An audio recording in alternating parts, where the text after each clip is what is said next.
Arsenal 22 yildan keyin chempion bo'ldi. Endi qiziqarli faktlar chiqaveradi-da.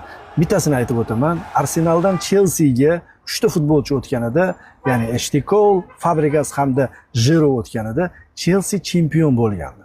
Mana yillar o'tdi, teskarisi ro'y berdi. Arsenalga Chelseadan 3 ta futbolchi o'tdi.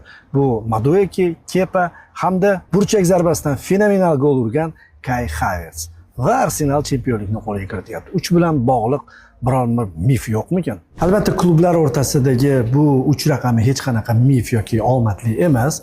Bu faqatgina chiqib qolgan fakt, lekin haydovchilar uchun 3 raqami masalasida ajoyib bir xushxabarimiz bor. Ketdik. Asko do'konlaridan yallama, Didar va Largo Pro Max shinalarni boshlang'ich to'lov va foizlarsiz o'zining narxini 3 oyga bo'lib to'lashga xarid qilishingiz mumkin.